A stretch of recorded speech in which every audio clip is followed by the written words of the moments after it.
12 ज्योतिर्लिंग दर्शन में आज हम भीमाशंकर ज्योतिर्लिंग के बारे में जानेंगे। द्वादश ज्योतिर्लिंगों में से एक भीमाशंकर की आराधना के लिए शिव भक्त महाराष्ट्र के पुणे नगर में स्थित मानकर उनके दर्शन और आराधना करने वही जाते हैं। ज्योतिर्लिंगों की अधिकृत जानकारी के लिए शिव पुराण का आश्रय लिया जाता है। असम के श्री शंकर देव की वैष्णव भक्ति की आंधी के कारण शिव भक्ति का वेग यहाँ कम हुआ, इसलिए भीमाशंकर ज्योतिर्लिंग पिछले कुछ सदियों से गुमनामी के अंधेरे में खो गए। इनका दर्शन पाना हो तो कामरूप के मनोहारी पर्वतों और वनों के बीच चलते हुए वहाँ की निर्जन घाटी में पहुंचकर देखा जा सकता है कि भोलेनाथ अपने भव्य रूप में पहाड़ी नदी के बीच में किस तरह से विराजे है। गुवाहाटी की पहाड़ियों में जहाँ भीमाशंकर स्थित है, वहाँ 24 घंटे वहाँ उनका जल से अभिषेक होते रहता है।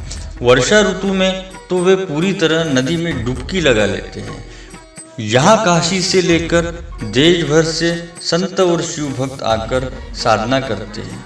शिव पुराण में भीमाशंकर ज्योतिर्लिंग के प्रादुर्भाव की कथाएं बताई गई हैं, जिसके अनुसार ये ज्योतिर्लिंग कामरूप राज्य के इन पर्वतों के बीच यही स्थापित है। याद रहे, असम का ही पुराना नाम कामरूप है। जैसा यह स्थान है वैसा ही वर्णन शिव पुराण में मिलता है। भीमाशंकर ज्योतिर्लिंग के महाराष्ट्र में होने का वहाँ कोई उल्लेख नहीं है। शिव पुराण में कहा गया है कि पुराने समय में भीम नाम का एक राक्षस था। वह राक्षस कुंभकर्ण का पुत्र था, परंतु उसका जन्म ठीक उसके पिता की मृत्यु के बाद हुआ था। अपने पिता की मृत्यु भगवान राम के हाथों होने की घटना की उसे जानकारी नहीं थी। समय बीतने के साथ जब उसे अपनी माता से इस घटना की जानकारी हुई तो वह श्री भगवान राम का वध करने के लिए आतुर हो गया। अपने उद्देश्य को पूरा करने के लिए उसने अनेक वर्षों तक कठोर तपस्या की। उसकी तपस्या से प्रसन्न होकर उसे ब्रह्मा जी ने विजयी होने का वरदान दिया।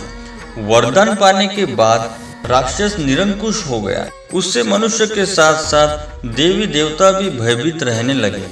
धीरे धीरे सभी जगह उसके आतंक की चर्चा होने लगी। युद्ध में उसने देवता को भी परास्त करना प्रारंभ कर दिया। जहां वह जाता मृत्यु का तांडव होने लगता।